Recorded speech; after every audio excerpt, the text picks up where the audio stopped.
Iniciando a gravação.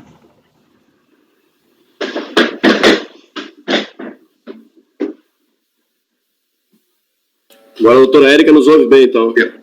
Doutora Érica de volta. Devido a uma pane da doutora Érica, fizemos um pequeno intervalo.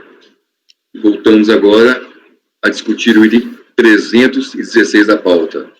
Recorrente Gran Parque Veículos, recorrida à Fazenda Nacional. A doutora Érica negou, conheceu do recurso e, no mérito, deu provimento. O doutor Andrade estava com a palavra agora.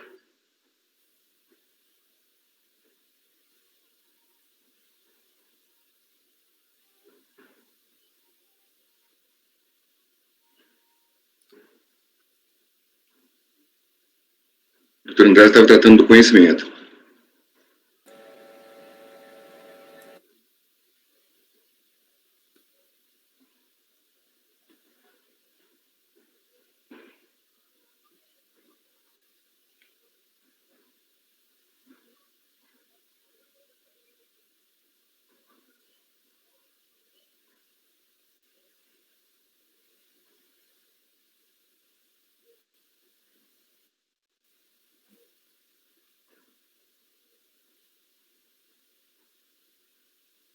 Presidente, eu vou dar a seguinte sugestão, da gente ultrapassar o conhecimento, porque o contribuinte embargou e falou, olha, não aconteceu dessa forma. Eu apresentei a Perdecomp depois que eu confessei o débito do DCTF. Na análise dos embargos pelo José Adão, ele não ataca esse argumento, ele fala que isso não é motivo de embargos. Então, vou considerar que a informação é verdadeira e a gente volta ao mérito, né?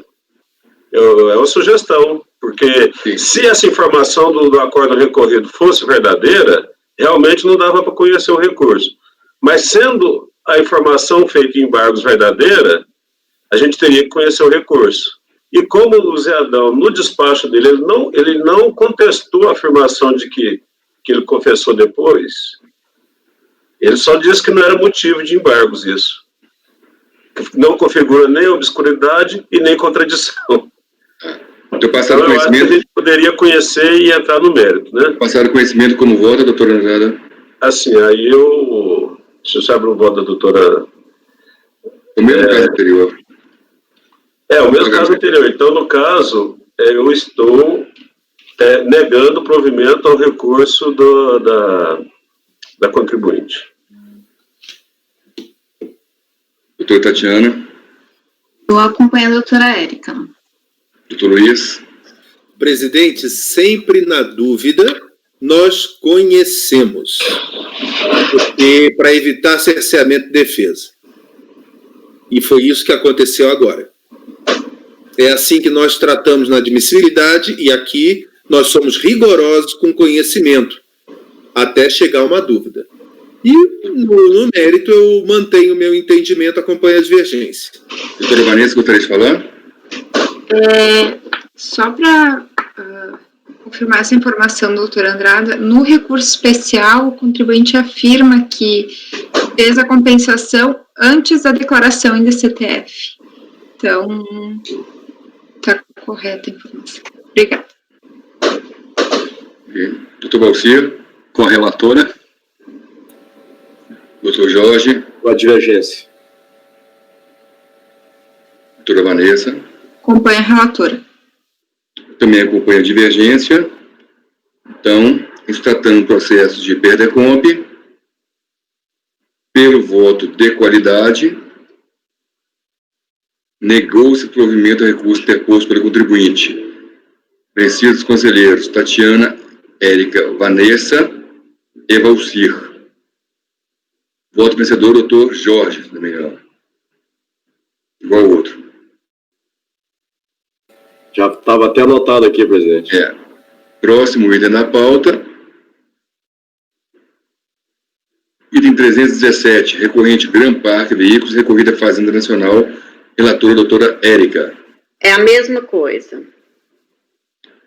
Então, como vota, doutora Andrada? Abro divergência para negar provimento ao recurso especial do contribuinte. Doutora Tatiana. Com a relatora. Doutor Luiz. Com a divergência. Doutor Valcir. Com a relatora. Doutor Jorge. Com a divergência. Doutora Vanessa. Com a relatora. Também voto com divergência. Processo de PRDCOMP. Pelo voto de qualidade, negou-se provimento ao recurso interposto pelo recorrente, Grand Parque Veículos, que é o contribuinte. Vencidas as conselheiras Tatiana, Érica, Vanessa e Valcir. Voto vencedor, doutor Jorge Ulmiro Locke Freire. Próximo item da pauta, 318. Doutor Luiz Eduardo, recorrente Johnson & Johnson, recorrida Fazenda Nacional. Com a palavra. Perfeitamente, presidente. Olha, aqui é Johnson & Johnson Sociedade Previdenciária. O tributo é PIS, vai de 2001 a 2004 o período de apuração, e o assunto de fundo é imunidade de contribuições sociais por sociedades de previdência privada.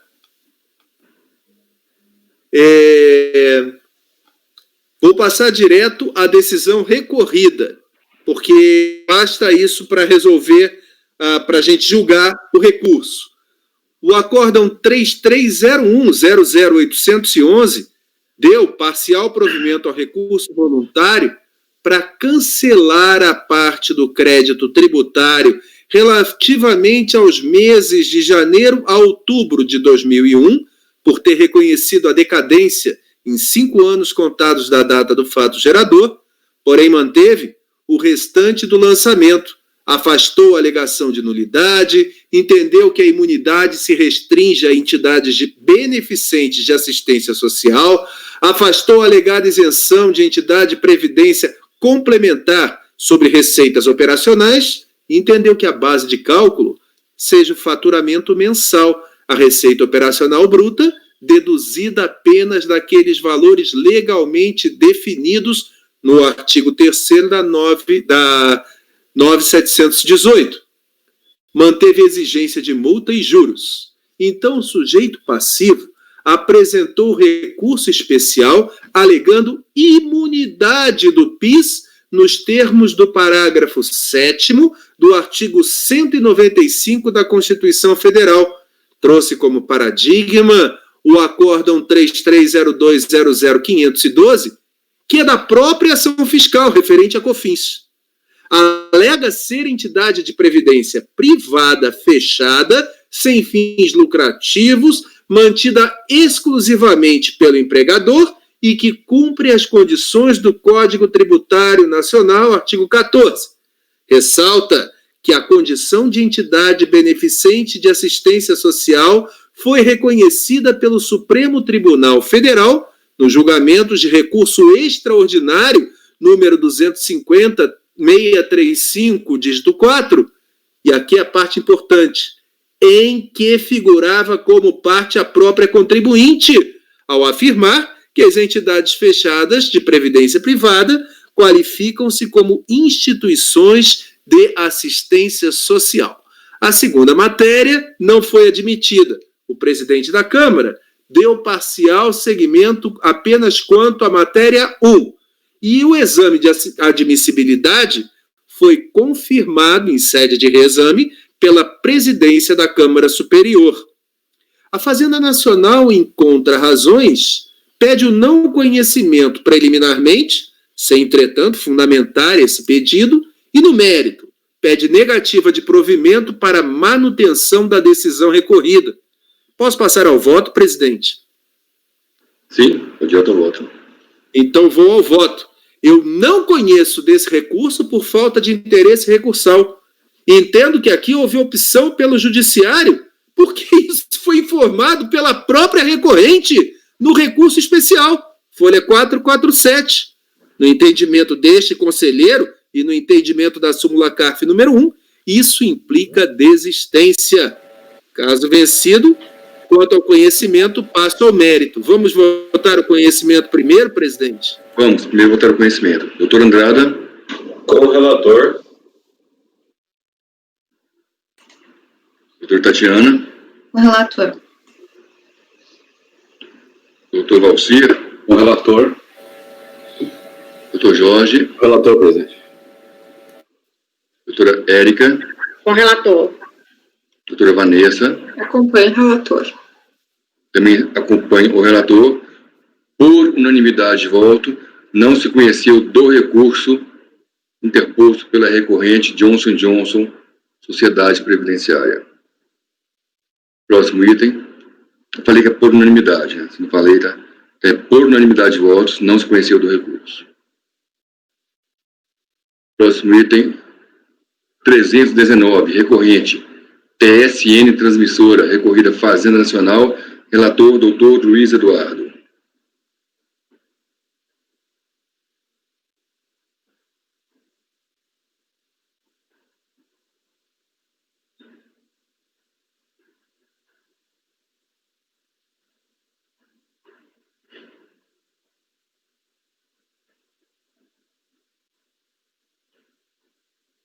Com a palavra o relator. Só um minuto, eu estou tirando da minuta o mérito porque ele não tinha sido conhecido. A não ser que alguém mande você incluir. Sim, senhor, presidente, mas eu aqui estou seguindo apenas o regimento por enquanto. Presidente, esse é um processo complicado. Não é difícil, porém é complicado. Trata-se de processo administrativo fiscal, período é do mês de julho de 2003. O assunto é um cancelamento de uma DECOMP. Houve primeiro um pedido de restituição acumulado com o DECOMP, alegando recolhimento a maior do PIS, lá no mês 7 de 2003. A Delegacia de Administração Tributária, DERAT, no Rio de Janeiro, reconheceu parcialmente o direito creditório e fundamentou que o suposto indébito foi utilizado para quitação de débitos declarados. O sujeito passivo apresentou manifestação de inconformidade alegando erro no preenchimento da DCTF do trimestre, requerendo retificação da DCTF para consignar o valor que entende correto conforme uma planilha que ele apresentou, solicitou o cancelamento da PERDECOMP que foi apresentada, alegando que o débito não teria sido compensado, mas sim pago, e pedindo cancelamento da cobrança do valor que teria sido indevidamente compensado. Então, ele primeiro apresentou DCTF alegando compensação, depois ele pede que essa DCTF seja desconsiderada para que a diferença não compensada não possa ser cobrada. Foi isso que aconteceu. A DRJ no Rio de Janeiro, no acórdão 1330-881, não conheceu dessa manifestação de inconformidade, entendendo falta de competência para decidir sobre o pleito. Então, o sujeito passivo apresentou recurso voluntário, requerendo a reforma da decisão de primeira instância, alegando inexistência de norma que impedisse a formulação de um requerimento de cancelamento de PERDECOMP, que no caso teria havido um mero equívoco no pedido de compensação do débito e que não podia mais retificar a DCTF por esgotamento do prazo.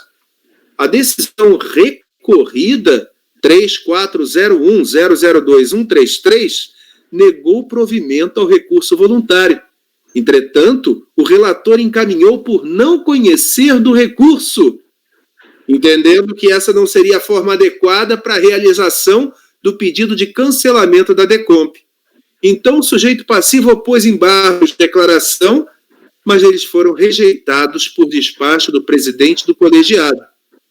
Em face dessa situação, o sujeito passivo apresentou recurso especial para discutir a possibilidade de cancelamento de débito declarado em PERDECOMP quando demonstrada sua inexistência pelo contribuinte, ou seja, quando demonstrado que houve erro no preenchimento dessa PERDECOMP.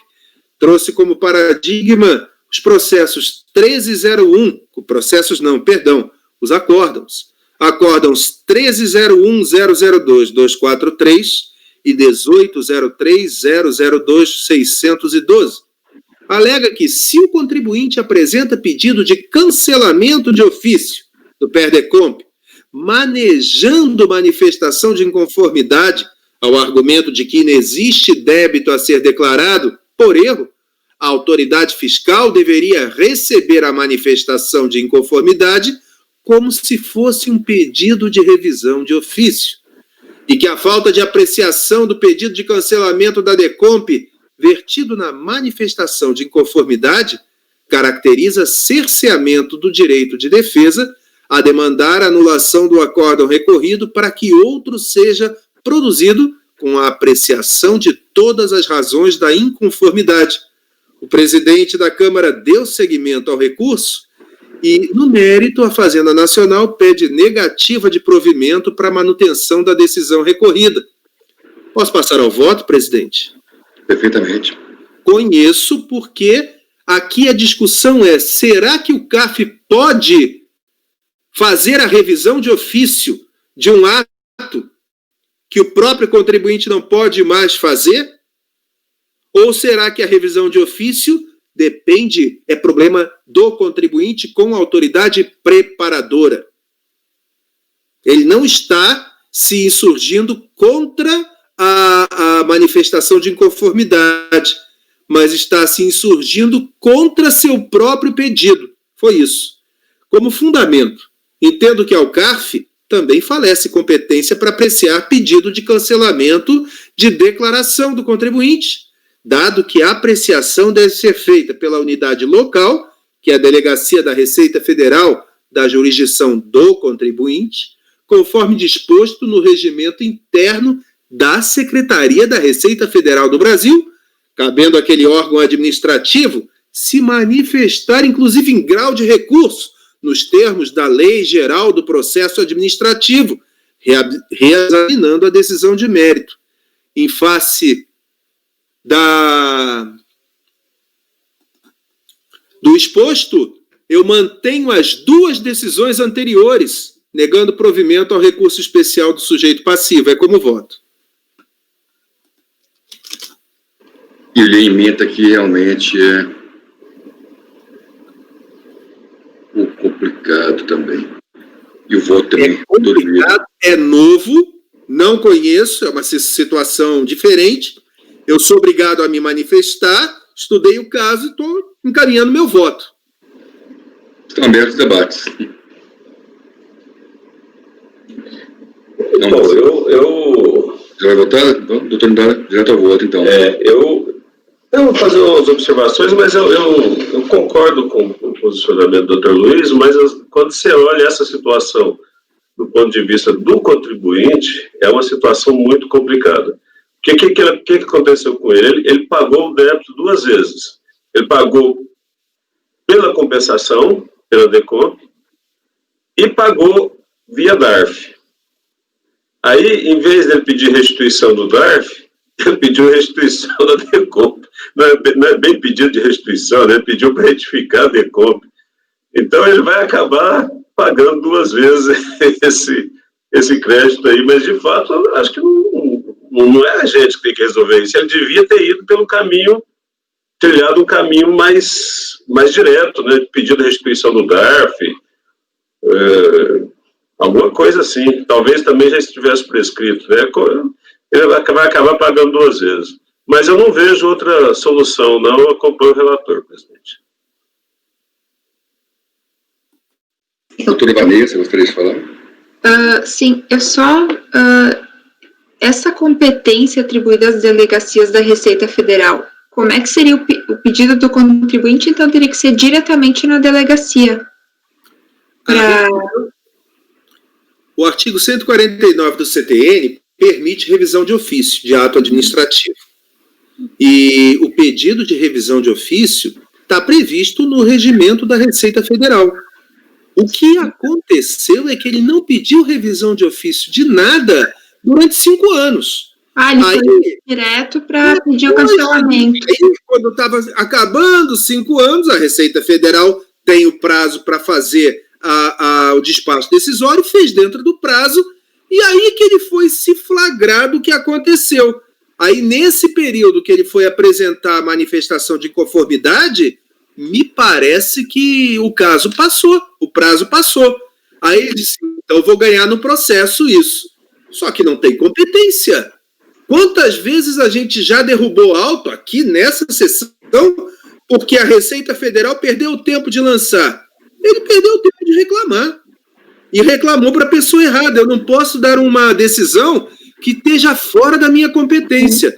Minha competência é julgar se a decisão de segunda instância está correta ou não. A decisão de segunda instância, julgador de segunda instância, a competência é julgar se a decisão da DRJ estava correta. E a decisão da DRJ foi que ela não tinha competência, como não tem, de apreciar esse tipo de pedido.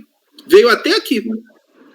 Doutor Andrada e doutor Valci. Não, doutor Vanessa ainda está esclarecido, né? Sim, esclarecido. Obrigada, doutor Luiz. Obrigada. Doutor Andrade, doutor Valci. Doutor Andrade levantou a mão primeiro, né? Isso. Assim, só para fazer uma observação em cima do que o doutor Luiz falou, é que a DECOMP não é um caso de revisão de ofício, porque a revisão de ofício a revisão de ofício da administração significa que ela está revendo um ato dela. A DECOMP não é um ato dela. Então, o contribuinte tinha que ter pedido, como já tinha ultrapassado os 5 anos, parece que da apresentação do DECOMP, ele não tinha como apresentar uma DECOMP retificadora, ele realmente está sem caminho. Não tem. Como ele vai pedir uma revisão de ofício de um ato que não é da administração? O ato foi dele. Então, ele está no mato sem cachorro, desculpando a expressão. Doutor Valci. Ius non socorrite dormentibus. Na minha turma da TO, nós também chegamos à conclusão que é uma situação muito ruim para o contribuinte, mas nós não temos, em sede de julgamento, apreciar pedido de cancelamento e declaração de compensação. Isso é impossível. Então, corretíssimo, na minha perspectiva, o voto do doutor Luiz Eduardo. Não há outra forma. Presidente, eu vou pedir vista desse processo, tá? Que eu quero estudar melhor. Então, vista a conselheira Tatiana, após o relator negar provimento ao recurso, acompanhado pelo conselheiro Andrada. Próximo item.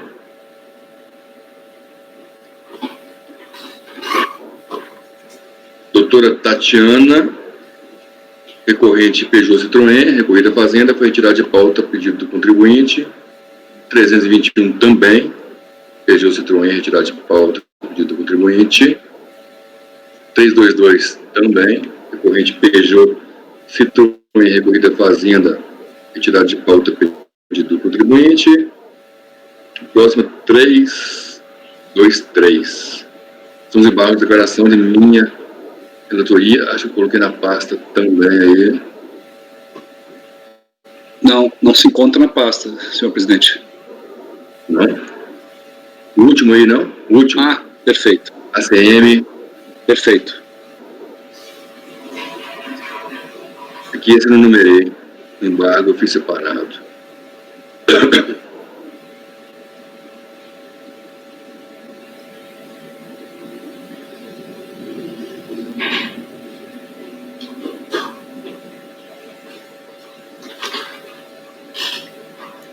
Escolha aberto.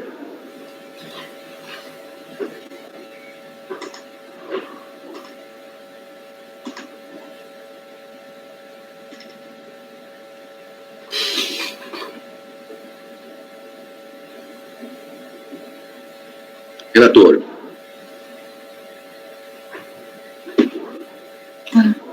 O tempo todo é CNO, né? Agora eu falei que é CNO. CNO. Sabe o que é CNO? Não. Sabe? Porque veio como CNO, mas vamos lá. Construtora Norberto Odebrecht interpõe embargo de declaração ao acordo 9303008459 de 16 de abril de 2019, assim emendado.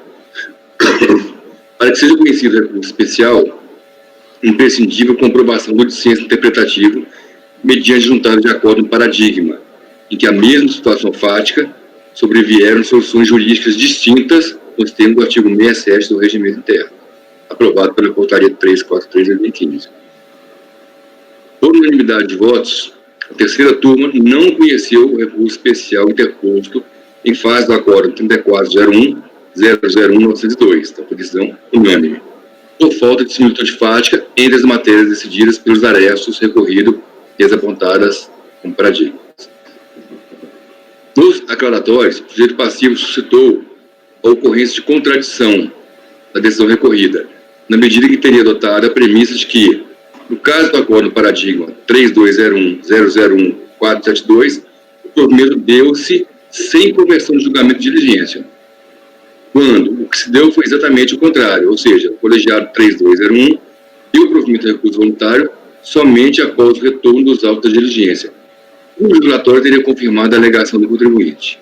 Embora não se tenha constatada a omissão suscitada pelo embargante, mesmo assim os aclaratórios foram admitidos porque a decisão embargada estaria apoiada em erro de fato na premissa que, aspas, pode ser entendido como certa omissão quanto à realidade fática posta no paradigma. Foi o despacho da Câmara Superior, terceira turma. Voto.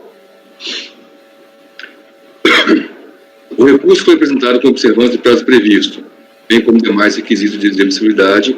Tomo conhecimento e passo a decidir. A decisão embargada debruçou-se sobre dissídio jurisprudencial quanto à necessidade de 1. Observância do princípio da verdade material. 2. Conversão do julgamento do recurso voluntário em diligência.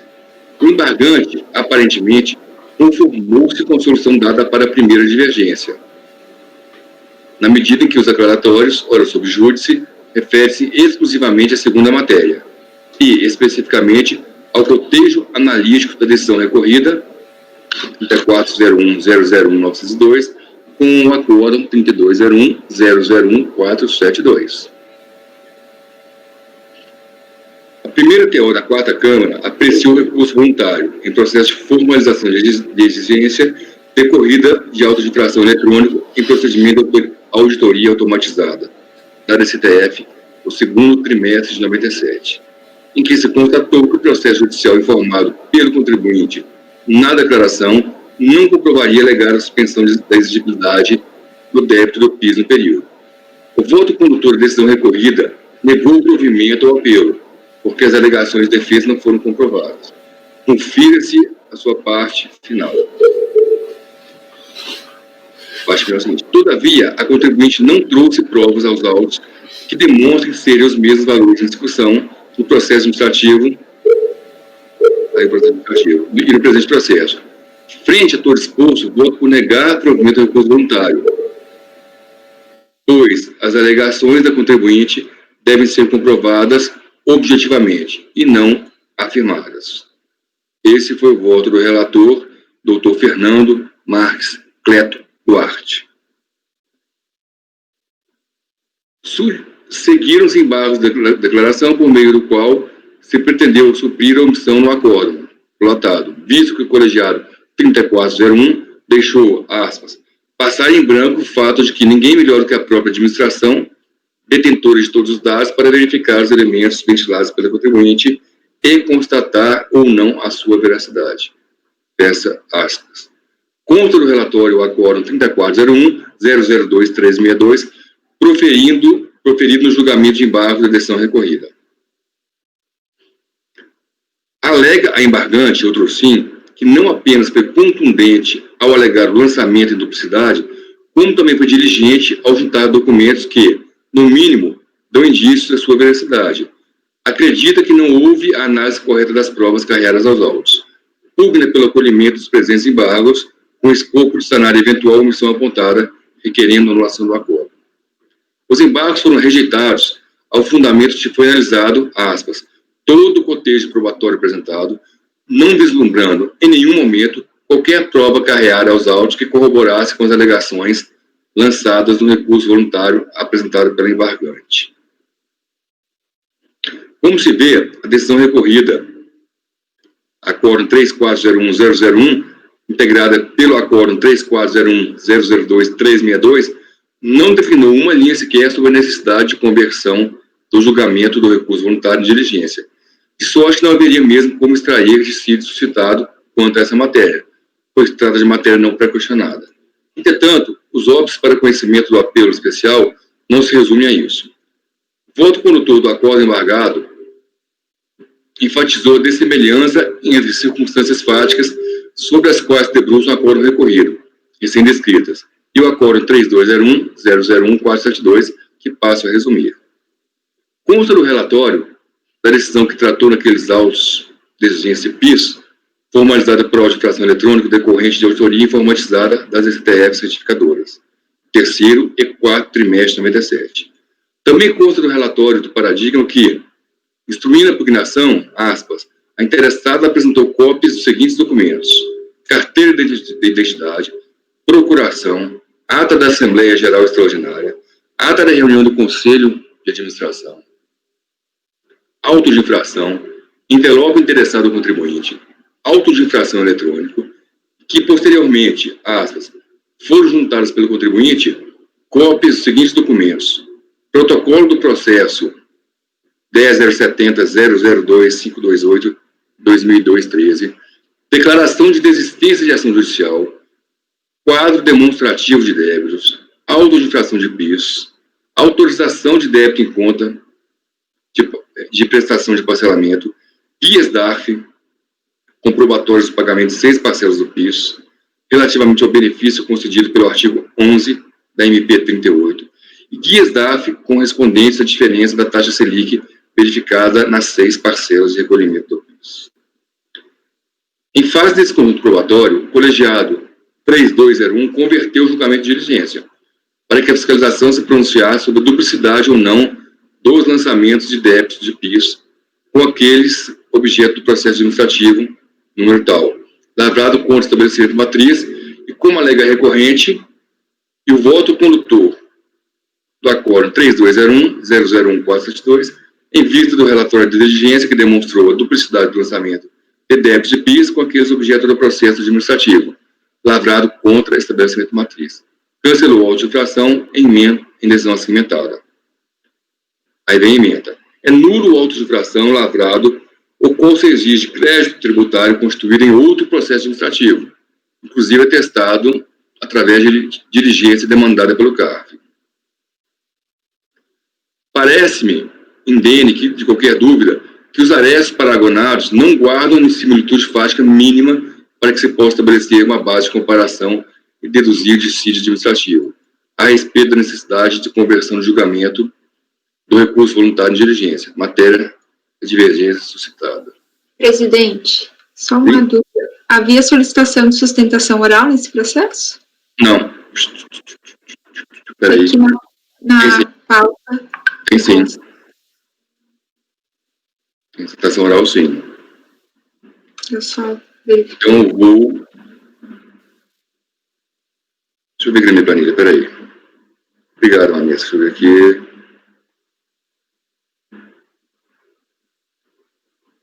Tem sim. Tem 323, tem pedido de citação oral.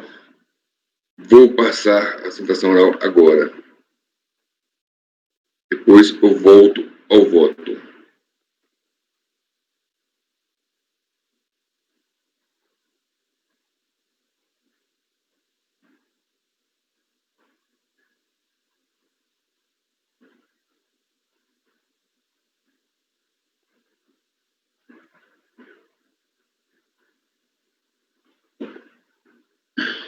Eu cumprimento a colega.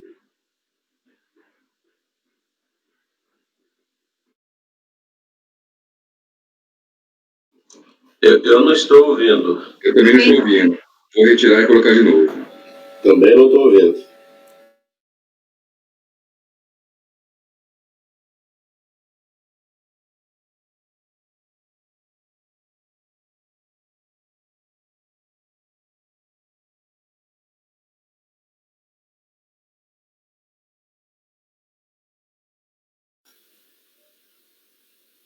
Peço que todo mundo feche o microfone, por favor. Esse microfone parece, está dando muita interferência. Exatamente, aqui só para falar para o senhor que quando nós botamos no vídeo do YouTube, temos que ver qual é o volume que nós colocamos no YouTube. Eu peço que o senhor veja isso. Tá, eu peço também que todo mundo desligue o microfone, porque o microfone desabilita o YouTube algumas vezes.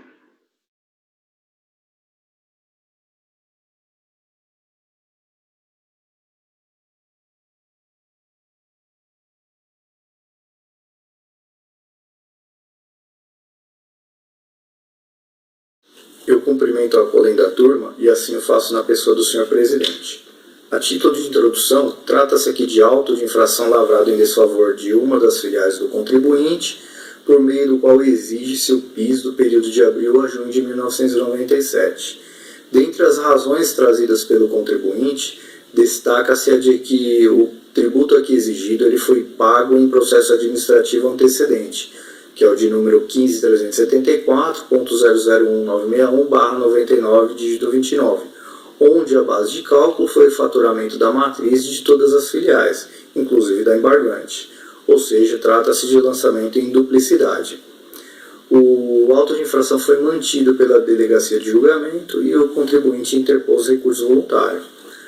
O recurso voluntário, por sua vez, foi desprovido sob o fundamento de não restar satisfatoriamente demonstrado o alegado lançamento em duplicidade.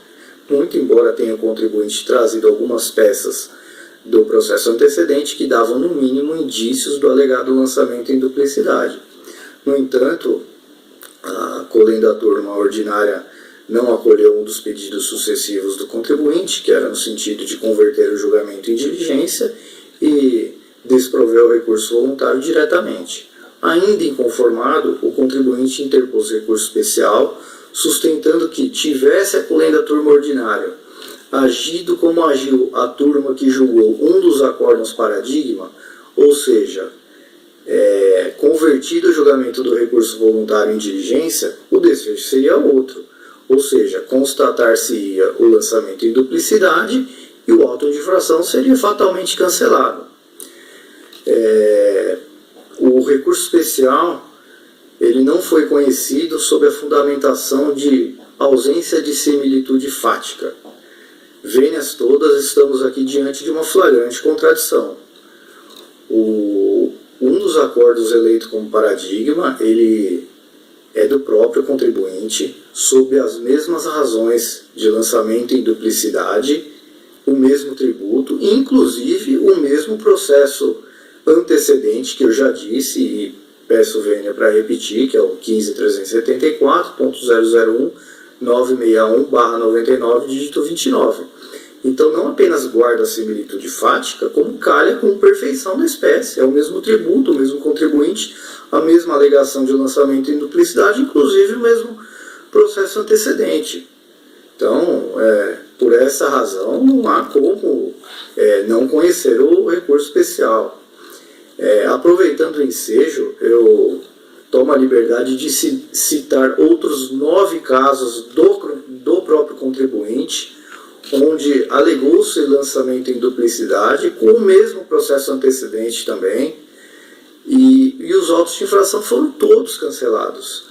São eles os números 10.120.000.211/2002, dígito 18, o 11.516.001.860/2003, dígito 28, o 10.166.000.246/2002, dígito 12, o 13.502.000.717/2003, dígito 01, o 13.709.002.501/2003, dígito 56, o 170.000.989/2002, dígito 51, o 13.726.000.008/2002, 11, o 13.709.001.351/2002, dígito 82, e o paradigma 10.580.007.266/2002, 23.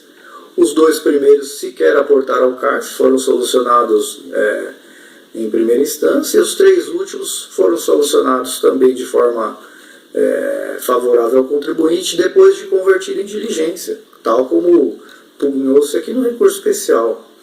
Então, não é crível nem razoável que o contribuinte tenha 9 autos de infração cancelados pelas mesmas razões que aqui se discute e, nesse caso, seja mantido simplesmente porque não converteu-se o julgamento do recurso voluntário em diligência.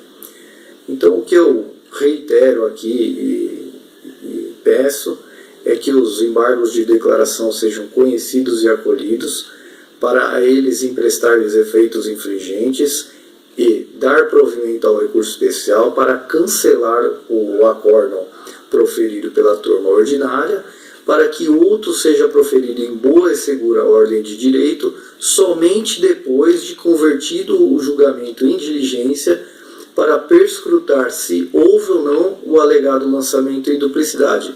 Tudo em homenagem ao princípio da verdade material, do contraditório e da ampla defesa.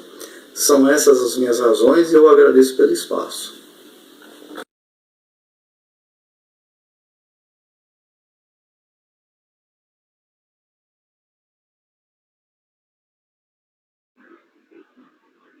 Todos conseguiram ouvir?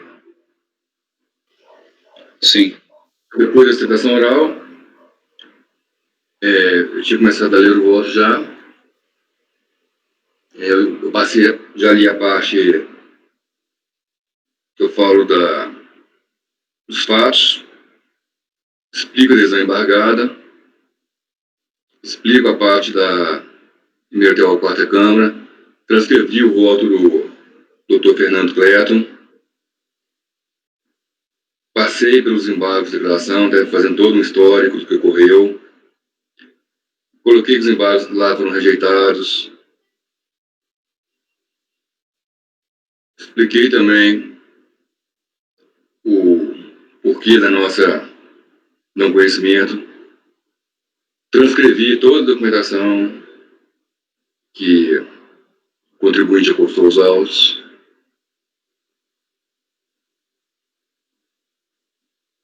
e agora, continuando, parece-me indene de qualquer dúvida que os arestos paragonados não guardam similitude fática mínima para que se possa estabelecer uma base de comparação e desígio interpretativo a respeito da necessidade de conversão de julgamento do recurso voluntário de diligência, matéria da divergência suscitada.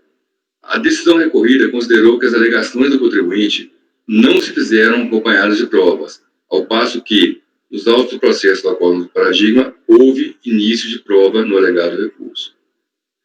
A decisão recorrida não foi precedida de diligência, ao passo que o acórdão do paradigma foi.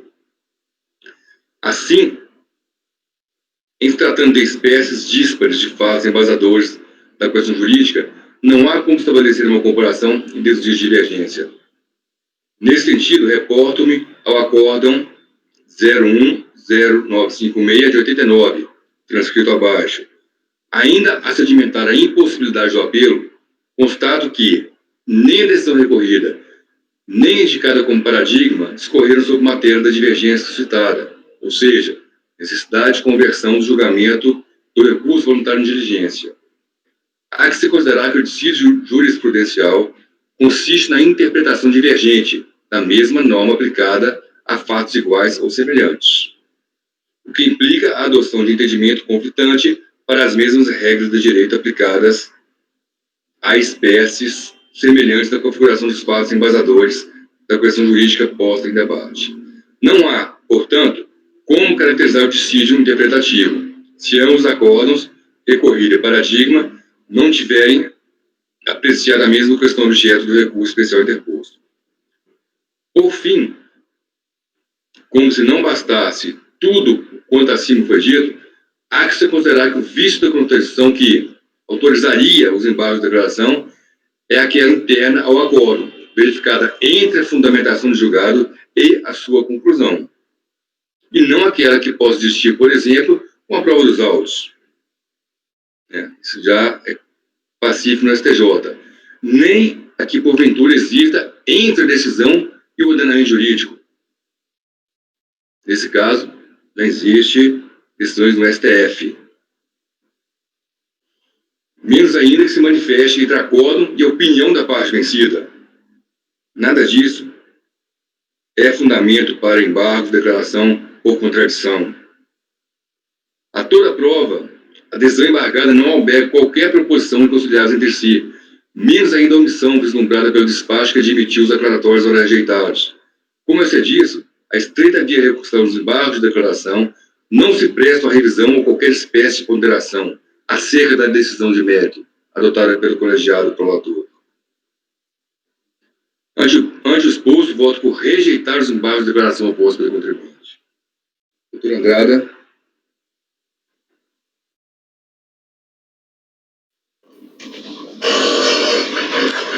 Doutor Rodrigo, foi um voto um pouco longo, eu consegui olhar o processo quase que praticamente na íntegra. E eu estou vendo que, aparentemente, o contribuinte tem razão. Ele teve contra si um auto de infração eletrônico na filial no período de 97. E na defesa dele ele falou, olha, isso aí já foi lançado, está sendo cobrado em duplicidade, no auto de infração grande que foi feito na matriz. Ele juntou cópia do auto de infração e falou que o PIS, o recolhimento, era centralizado e que aquele período abrangido no presente processo teria sido lançado naquele auto de infração gigante, um auto de infração de 5 milhões, alguma coisa assim, no mesmo período. Isso é um início de prova. E ele falou na impugnação dele que juntou esse auto de infração, fez essa argumentação, pediu que fosse realizada diligência para que fosse checada essa informação, e a DRJ manteve o lançamento. No recurso voluntário dele, ele volta a fazer a mesma alegação, junta mais documentos, fala que inclusive o débito foi pago, né, desse período, e que está sendo cobrado em duplicidade, e pede, caso não seja considerado os elementos suficientes, que seja realizada uma diligência. O acordo recorrido, o primeiro, porque teve dois, porque foi embargado, não falou uma linha sequer sobre a diligência. Falou que os elementos não eram suficientes, não falou uma linha sequer sobre o pedido de diligência. Ele embargou, dizendo da diligência, de que a Receita Federal teria esses elementos melhor do que ele para comprovar o que lhe foi alegado. E os embargos foram rejeitados sem realmente foram rejeitados dizendo que não houve omissão, sendo que houve, ele pediu a realização de diligência e nada foi falado. Os embargos foram rejeitados porque não teria contido omissão e, de fato, tinha omissão. E agora nós estamos aí nessa situação que a gente entendeu que o paradigma não se prestava tanto. E depois que eu li tudo isso aí, e lendo o seu voto,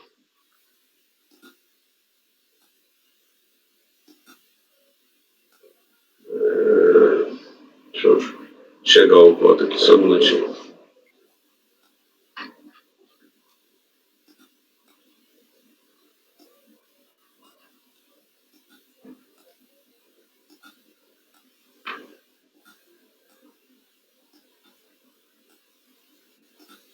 Aí, no seu voto aqui, eu vou ler um trecho do seu voto. Como se vê, a decisão recorrida, acórdão 3401, integrada pelo acórdão 3401 tal, não declinou uma linha sequer sobre a necessidade de conversão do julgamento em recurso voluntário em diligência. De sorte que não haveria mesmo como extrair o dissídio quanto a esta matéria, pois se trata de matéria não pré-questionada.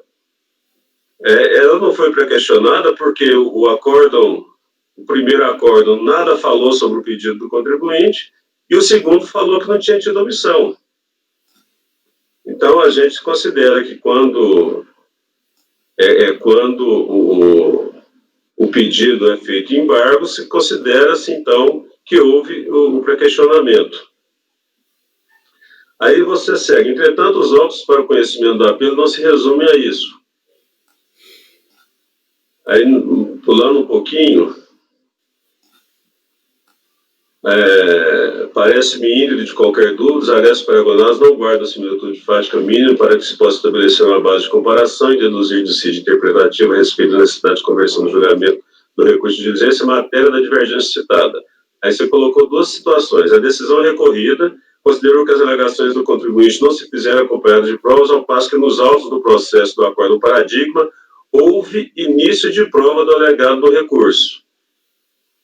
E que a decisão recorrida não foi precedida de diligência, ao passo que o acordo paradigma foi. Eu penso que é justamente aí que está a divergência.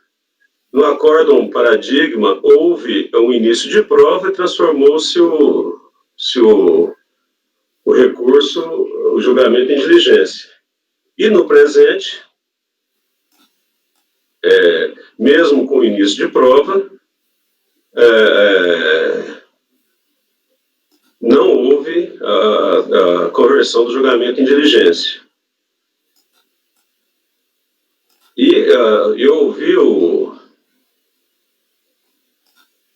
ouvi a sustentação oral do contribuinte, não sei se isso está no recurso especial, no recurso voluntário, mas ele disse que vários processos iguais a esse foram cancelados. Então, eu tenho a impressão que aqui seria o caso da gente aceitar os embargos e... Eu não sei se seria o caso de converter o julgamento de diligência, mas dá provimento para retornar à turma ordinária para realizar a diligência. É uma situação bem chata, né? Mas eu tenho, assim, a leitura que eu fiz é no sentido de que parece que a razão está com ele, entendeu? Eu até gostaria de ouvir os colegas, porque eu fiquei... O doutor Valci quer falar. Só queria esclarecer que ele entrou com embargo pedindo declaração, foi admitido como omissão, e realmente não vi nesse embargo, não vi nenhum motivo para dar provimento ou acolher. Doutor Valci? Acredito que, somando as palavras do conselheiro Andrada, gostaria de dar os parabéns ao patrono pela sustentação oral. E, neste caso, me parece que a questão da diligência, tanto da DRJ como depois na turma ordinária, ela era vital para o deslinde do processo e não foi contemplada. E a questão é que nós não admitimos por falta de jurisprudência divergente, né? Mas eu acho que com essas ponderações feitas pelo doutor Andrada, eu acho que é possível, quem sabe, conhecer e nesses embargos e devolver para a turma ordinária para que aprecie, né, com diligência, né? Acho que se foi feito, se procede, e a gente acredita que procede as alegações do patrono, acho que seria uma forma da gente fazer dar uma certa uniformidade às outras decisões que tiveram um desfecho diferente da desta. Mas eu concordo com o doutor Rodrigo que quanto a embargos me parece que está correto. Só a questão é antecedente aos embargos. É isso, doutor Rodrigo. Doutor Luiz, pediu a palavra. Presidente, quanto aos embargos, vamos aos embargos primeiro, que é o que a gente tem que ver com cognição restrita. Não vejo contradição, mas eu vejo sim uma omissão na nossa decisão quanto à alegação dele de que houve a necessidade de diligência e que ela não foi tratada. E que ele embargou e que isso não foi tratado nem na decisão, nem no acórdão. o que ensejaria, em tese, nulidade da decisão.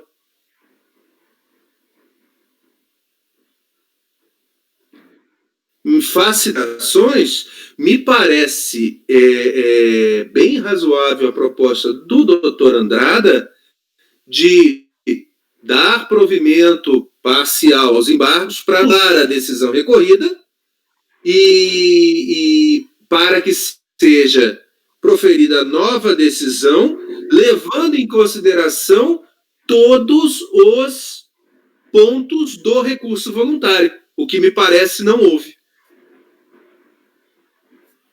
Bom, era isso que eu queria dizer, presidente. Me parece que essa é a solução. Pode ser que, com o retorno dessa diligência, toda a decisão fique a mesma. Mas o argumento é razoável. Ele está dizendo o seguinte: tem vários autos, tudo já tinha sido cobrado, naqueles em que isso foi ser verificado, foi confirmado. E no nosso, foi pedido e não foi verificado.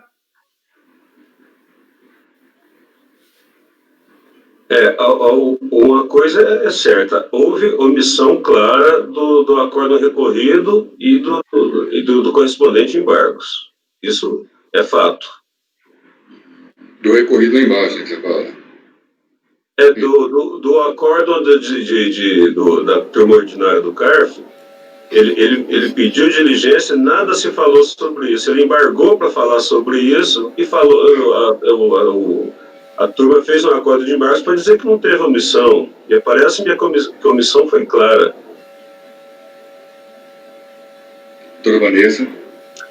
Gente, só para... Eu estava bastante dúvida, né, com relação a essa questão também. E eu fui buscar isso no recurso voluntário, para ver se que a primeira etapa deveria ser pedida no recurso voluntário, né? E consta realmente um pedido, né, de subsidiário de conversão do julgamento em diligência para apurar a duplicidade dos lançamentos, né? Então, realmente, me parece que existiria razão aqui, a alegação do contribuinte. E a decisão recorrida foi omissa quanto a esse pedido, né, doutora Andrada? A questão é também... Ele nem argumentou contra a realização de diligência, não tem nenhum argumento. Sim, foi omisso. Explicando por que não aceitava a realização de diligência. Foi omisso, ele embargou e eles não aceitaram os embargos, não acataram os embargos. Isso. Ok.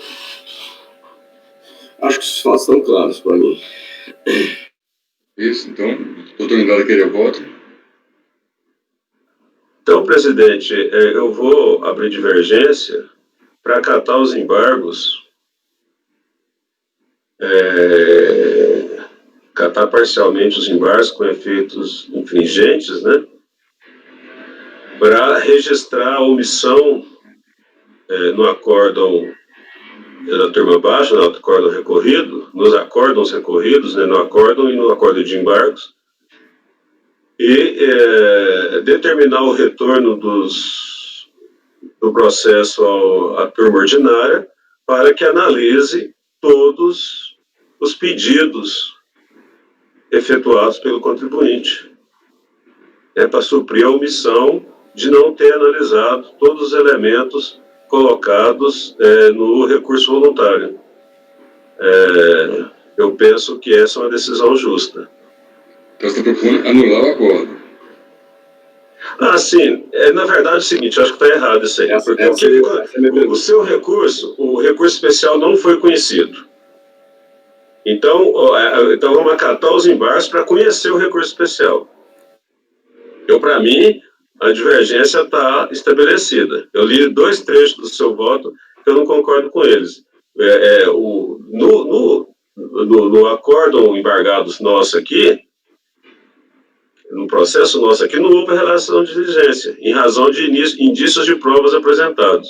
E no acórdão paradigma, houve realização de diligência com a apresentação de indícios de provas. Então, para mim, a divergência está estabelecida e o recurso deve ser conhecido. Aí, sendo conhecido o recurso, a gente tem que entrar no mérito, né? Aí é outra discussão. Aí talvez a gente não tenha nem o voto pronto para isso, né? Deixando de não conhecer o recurso e passando a conhecê-lo. Doutor Jorge, quer a palavra? Não, eu entendi o que o doutor Andrada disse, mas partindo do pressuposto que se conheça, a única solução viável seria anular o acordo recorrido. E aí o acordo recorrido poderia dar outra decisão e não acatar a diligência. E aí, morreu. Então vamos fazer o seguinte, gente, está muito complexo. Deixa eu pedir vistas, né? A gente refletir. Melhor. Vista, conselheiro Andrada, após o relator rejeitar os embargos da declaração do contribuinte.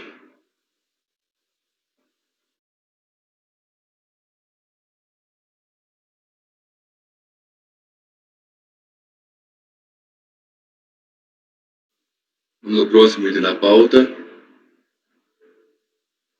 relator Jorge Omiro Locke Freire, recorrente, Cooperativa de Trabalho de Enfermagem, recorrida Fazenda Nacional.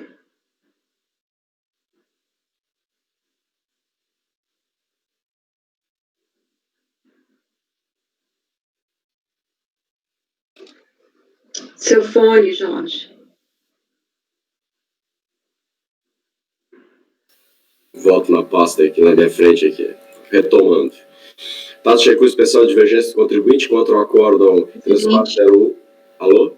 Sim? Oi, doutor Luiz Eduardo quer falar. Perdão, eu não consegui ouvir e anotar o resultado do 323, então antes de passar o 324, eu peço ao doutor Rodrigo só para repetir, para eu anotar. Perfeito. Vista ao conselheiro Andrada, após o relator rejeitar os embargos. Obrigado. Pelo contribuinte. Posso, presidente? Doutor Jorge, com a palavra. Peço perdão, obrigado. Então, trata-se de recurso especial. A matéria já é conhecida nossa, presidente, é uma cooperativa de trabalho, está me valendo no voto seu. Trata-se de recurso especial de divergência do contribuinte admitido pelo despacho tal, contra o acordo tal, qual deu provimento recurso voluntário, parcial provimento recurso voluntário, cuja emenda foi vazada nos seguintes termos: cooperativas, ato cooperativo e faturamento. As receitas obtidas pela cooperativa, formada por profissionais da área de saúde, enfermeiro e técnicos de enfermagem, tem origem na prestação de serviço a terceiros, atividade esta que não se caracteriza como ato cooperativo. Em suma, entende a recorrente que os serviços prestados por seus associados a outra pessoa, ainda que não associada, constituem atos cooperativos, desde que o serviço seja da mesma atividade econômica da cooperativa, visto não caracterizar a operação de mercado nem gerar faturamento ou lucro, enquadrando-se na norma do artigo 79 da Lei 757/6471. Acosta o aresto, número tal como paradigma.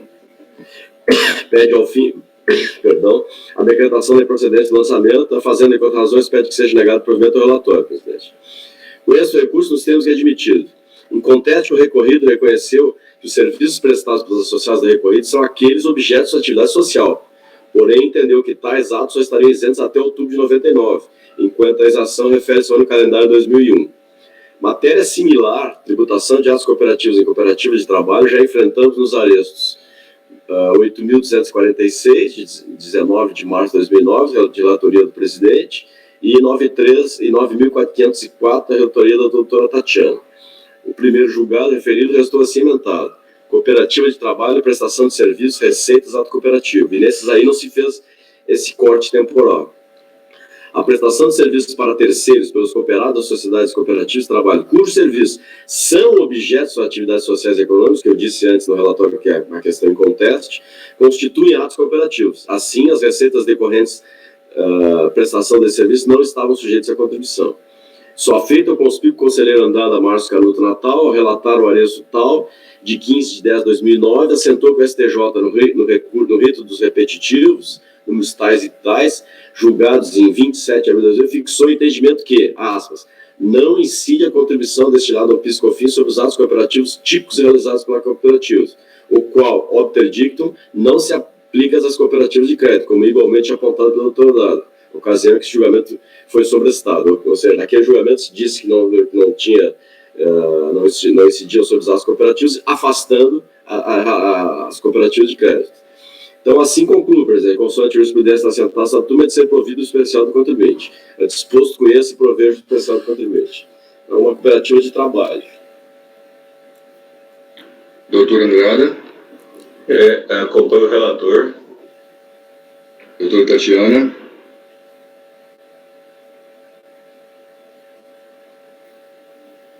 Ixi, nós estamos ouvindo. Não estamos ouvindo, doutora Tatiana. É com fone? Não, né? Não.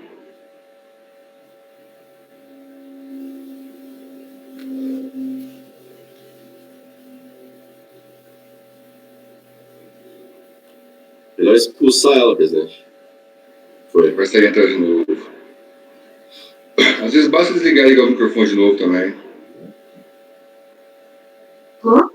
Sim. Ah, então eu acompanho o relator. Agora deu.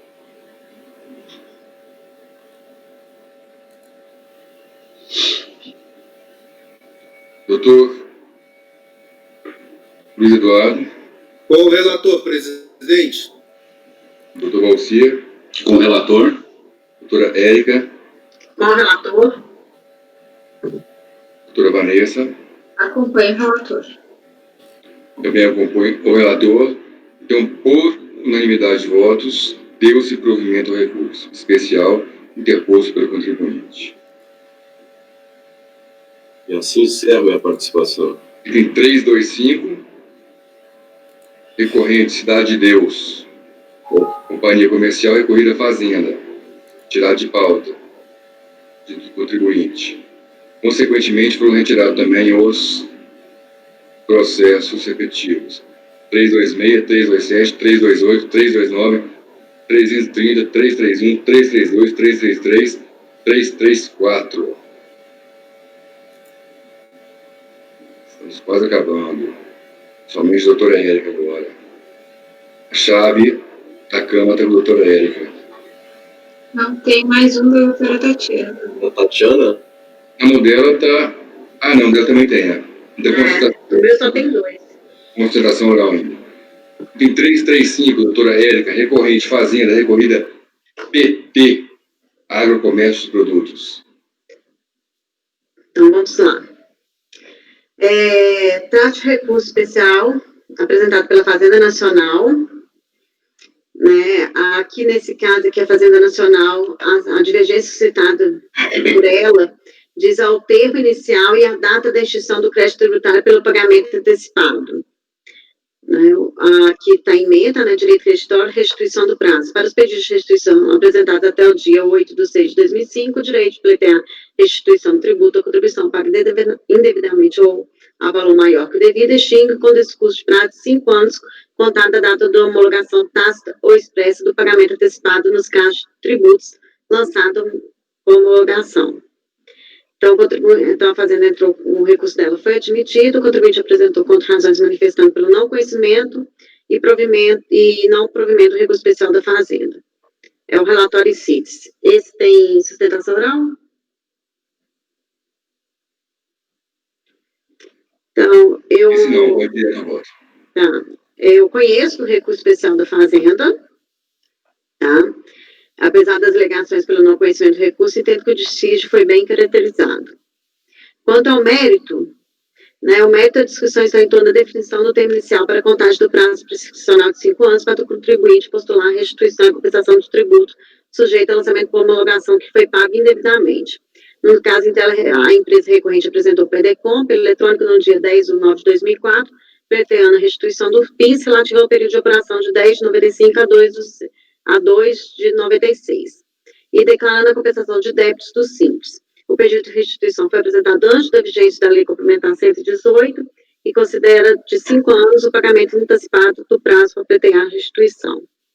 A Receita Federal, por meio da DIF, da TRPJ, julgou extinto o direito da recorrente pleitear a restituição, intela em face do discurso de prazo para pleitear a restituição, que tem de ser de 5 anos a contar do pagamento tido como indevido e objeto de pedido de restituição. Aí eu aplico aqui, né, eu falo do RESP, né, do recurso extraordinário. Vamos lá para a parte dispositiva embaixo. Assim, referido entendimento em contas consolidado por meio da súmula CAF 91, aplica a súmula CAF, considerando no caso dos autos, o protocolo de pedido de restituição foi em 10 de 9 de 2004, referente ao pedido de apuração de 10 de 95 a 2 de 96. Verifique-se que o pedido foi antes de entrar em vigor da Lei Complementar 118. Portanto, considerando a súmula CAF 91, aplica os 10 anos. Dessa forma, vale o sentido conhecer o recurso especial de divergência de recursos para a Fazenda para, no mérito, negar provimento para considerar transcorrido o prazo fatal para apresentação do pedido de restituição de indébito dos valores referentes aos fatos geradores da contribuição do PIS/PASEP, ocorridos até 10 de 9 de 1994. Como os pedidos se referem ao período de 10 de 95 a 2 de 96, portanto, todos os períodos explicados estão dentro do prazo para restituição. Então, aqui não tem, né? Esse aqui eu tiro essa última coisa aqui do voto, porque é recurso da Fazenda, né? Eu errei. Pode ter resumido, doutora Érica, a súmula. Não, já resumi aqui. Eu voto no sentido de negar provimento, porque o período é todo, né? Então, não tem retorno, não tem nada. Isso. Não, você colocou com retorno. Não, eu tirei aquela parte, o último parágrafo eu tirei. É só dessa forma, volto no sentido de conhecer o recurso especial de divergência de recursos pela Fazenda, para, no mérito, negar provimento para considerar transcorrido o prazo fatal da apresentação do pedido de restituição de indébito dos valores referentes aos fatos geradores da contribuição do PIS/PASEP ocorridos até 10 de 9 de 1994. Como os pedidos se referem ao período de 10 de 95 a 2 de 96, portanto, todos os períodos pleiteados estão dentro do prazo para restituição. Isso, aí o último parágrafo só tirou porque... Eu tirei porque é recurso especial da Fazenda. Ah, tá. Veja. Doutora Andrada. Doutora Érica, Sim. Eu concordo com o seu voto, mas eu sugiro, no final da conclusão, você colocar assim: desta forma, voto no sentido de conhecer o recurso especial da Fazenda e, no mérito, negar-lhe provimento. Porque o que acontece? O acordo recorrido que a gente está validando, ele deu provimento ao recurso voluntário do contribuinte com retorno, porque a origem não analisou o mérito. Então, a gente falando que negando provimento ao recurso da Fazenda, prevalece o acordo recorrido que determinou o retorno. Ok. Alterado. O recorrido só analisou a prescrição. Isso. Ok. Então, a relatora, presidente. Doutora Tatiana. Com a relatora, presidente. Doutor Luiz. Com a relatora, presidente. Doutor Valcir. Com a relatora, senhor presidente. Doutor Jorge. Com a relatora, presidente. Doutora Vanessa. Acompanho a relatora. Também acompanha a relatora. Então, acho que eu vou colocar assim, simplesmente, por unanimidade de votos, negou o provimento do recurso da Fazenda. Próximo item. 335. Não, 336, foi 335. 336, recorrente, Fazenda Nacional. Recorrida, Luiz Mercantil Representações. Doutora Érica, relatora. Então, aqui também é um caso de restituição do prazo, né? Aplicação da restituição do PIS. A questão do prazo de recurso para 5 anos, contada a data da homologação, caso expresso, mesmo caso do item anterior. Então, aqui eu estou conhecendo o recurso especial da Fazenda. E no mérito, vamos lá para o final, que deve ter os dados, né? Eu aplico a súmula 91 do CAF. Conclusão.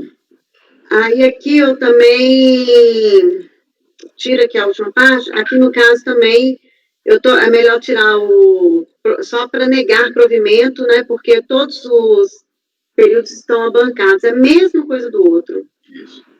Doutor Andrada. Com a relatora. Doutor Tatiana. Com a relatora. Doutor Luiz. Doutor Valcir. Com a relatora. Com a relatora.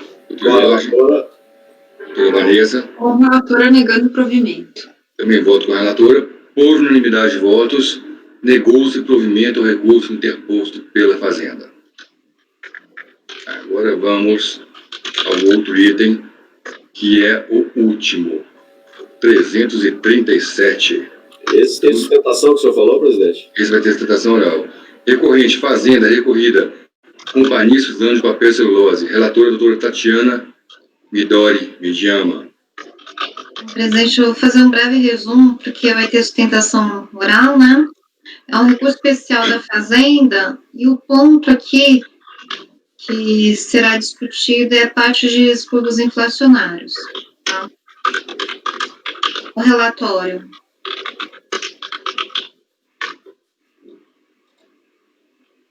Então, é só isso. É matéria posta e expulsos inflacionários.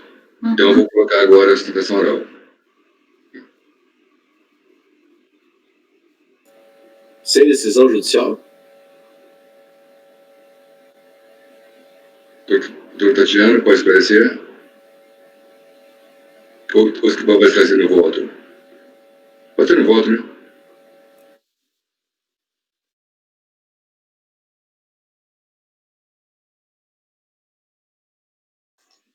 Desculpa, tem decisão judicial. Tem decisão oficial, né?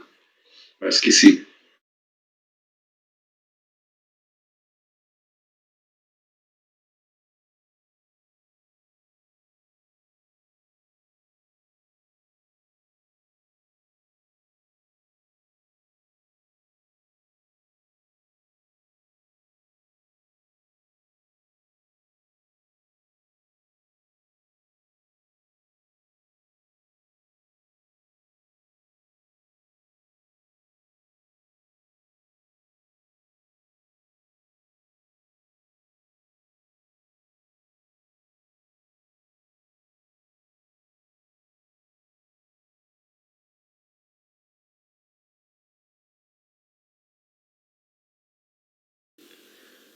Senhor presidente, senhora relatora, demais dos conselheiros, boa tarde. Prazer estar aqui com os senhores novamente, ainda que virtualmente.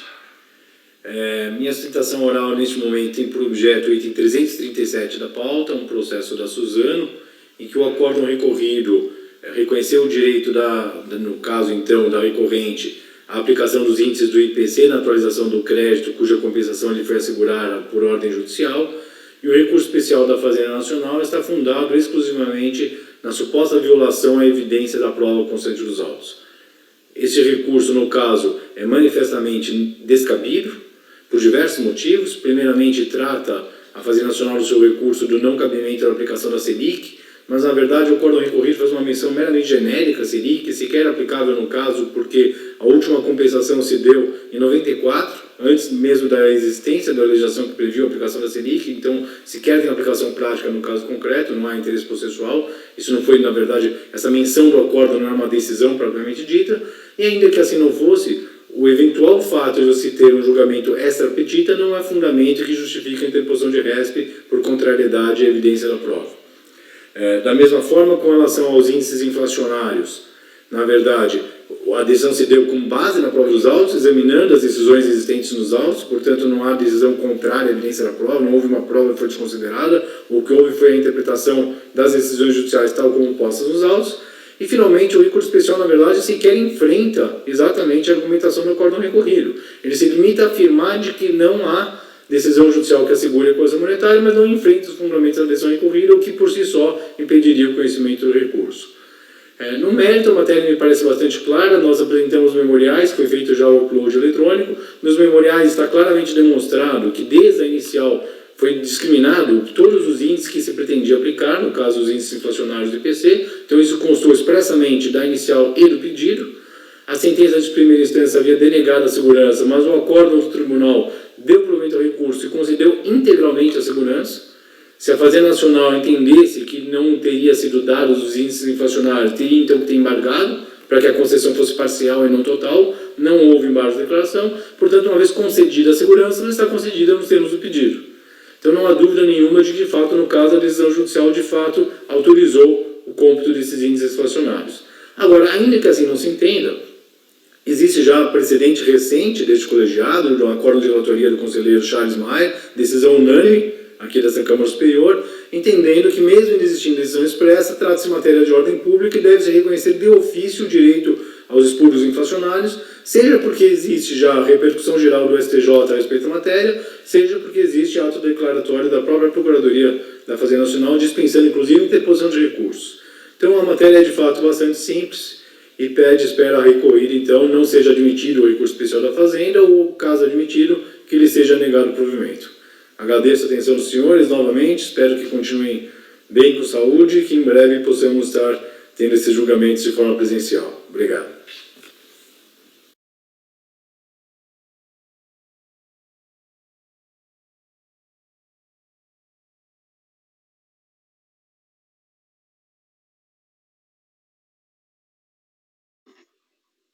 A pessoa está sentindo falta de julgamento presencial já. Verdade. Deixa eu só... Palavra relatora. Pode resumir, não tem... Tá. Na verdade, assim, eu estou conhecendo o recurso especial, tá? E o processo é bem antigo mesmo, então estou concordando com o despacho de admissibilidade das folhas.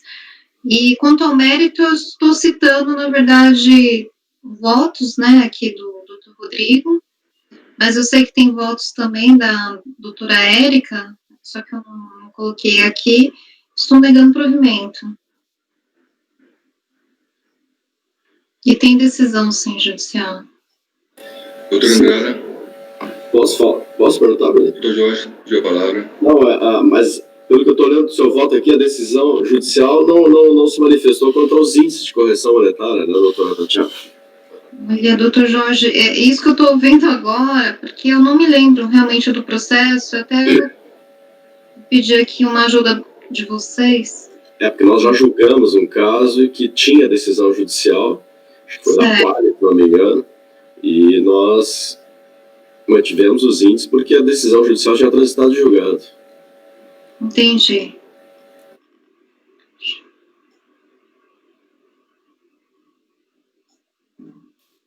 Presidente, doutor Luiz pediu a palavra e depois eu. Doutor Jorge esclarecido? Ela estava esclarecendo o doutor Jorge já. Doutor Luiz agora. Presidente, a nossa jurisprudência se houve decisão judicial determinando índices específicos, nós não podemos aplicar os índices gerais. Se a decisão foi omissa, nós aplicamos os índices gerais. E essa foi a decisão. E parece que a pergunta do Dr. Jorge é se a decisão especificou alguns índices diferentes daqueles do Manual de Orientação de Procedimento para Cálculo da Justiça Federal. Exatamente. Esse é o padrão que nós usamos. Parece que é isso.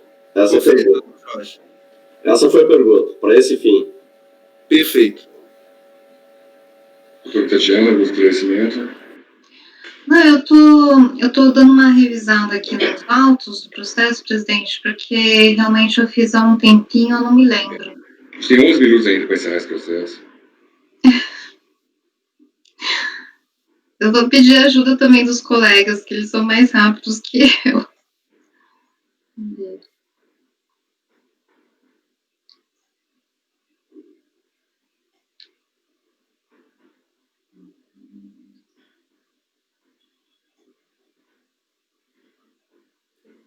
Presidente, pelo que consta dos memoriais, fica transcrito aqui o pedido, né, no mandado de segurança, que seria pelo cômputo dos índices oficiais vigentes no período, vai dizer IPC do IBGE até fevereiro de 91, seguido pelo INPC do IBGE que o substituiu até a criação da UFIR.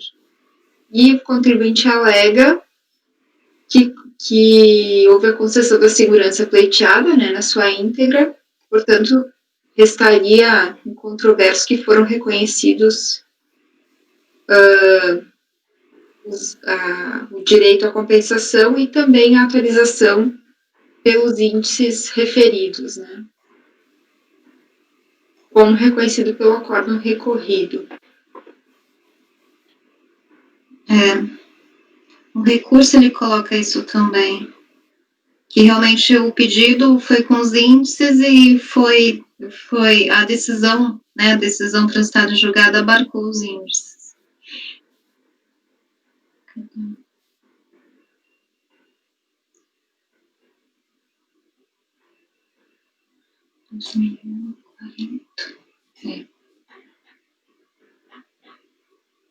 Mais algum esclarecimento? Tem o acórdão da DRJ, né, que traz também aqui no relatório que tem uma decisão transitada julgada, mandado de segurança,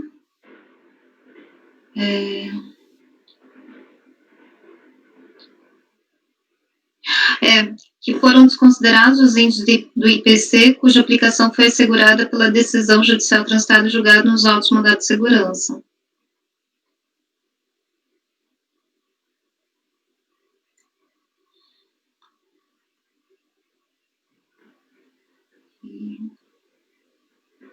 Então vamos, doutor Andrada, como vota? Deixa eu ler eu vou ler um trecho aqui do acórdão recorrido. Aliás, é um acórdão muito curioso.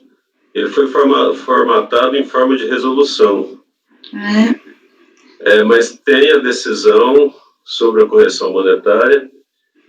Talvez ele tenha sido, ele é muito antigo, talvez ele tenha sido formatado em forma de resolução, porque numa das partes do recurso foi declinado competência para outra turma de julgamento, na época do segundo Conselho de Contribuintes, terceiro, na época do Conselho de Contribuintes, né?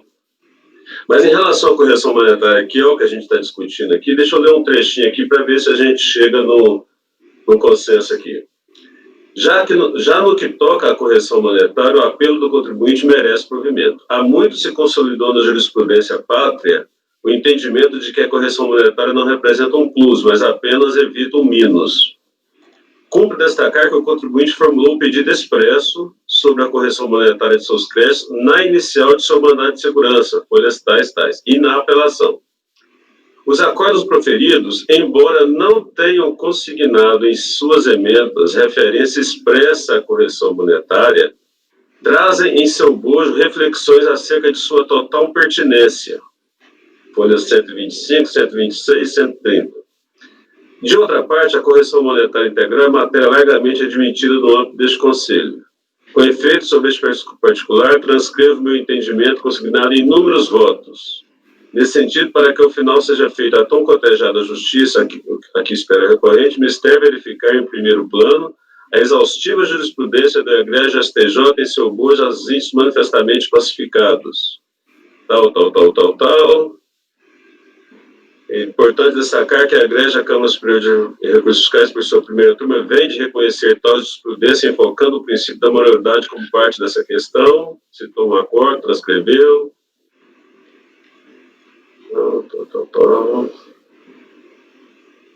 Transcreveu o acordo da Câmara Superior todinho. Tô vendo aqui. Aí, nesse acordo transcrito, está falando assim, a norma de execução conjunta, COSIT, número 890, deve uniformizar os índices a serem aplicados pela Secretaria da Receita Federal no período compreendido tal.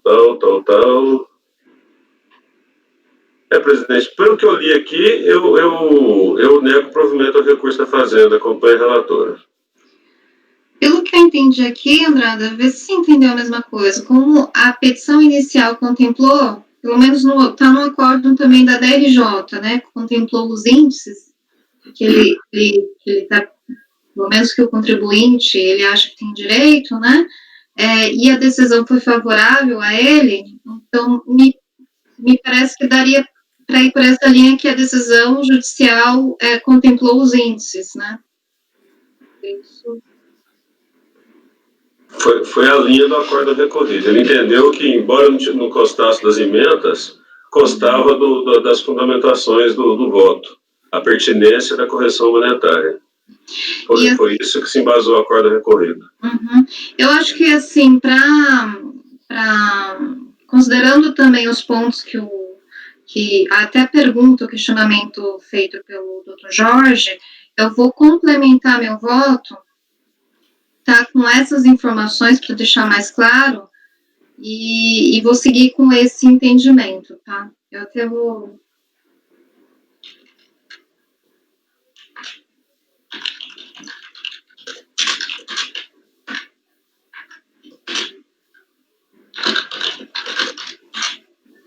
Então, doutora... Eu estou negando provimento ao recurso da Fazenda. Mesmo voto. Doutor Andrade acompanhou. Doutor Luiz Eduardo. Acompanhou. Relatora, presidente. Doutor Valcir. Com a relatora. Jorge. A senhora vai fazer essa complementação, né, doutora Tatiana? Sim, vou. Eu prefiro. Ok. Com a relatora, presidente. Doutora Érica. Com a relatora. Doutora Vanessa. Acompanho a relatora. Também acompanho a relatora. Então, foi negado o provimento por unanimidade de votos ao recurso interposto pela Fazenda Nacional. Temos só mais algumas coisinhas para resolver ainda. Peguem essa ata e vamos até o item 10 da ata, por favor. Da ata ou da pauta? Não, na pauta anotada.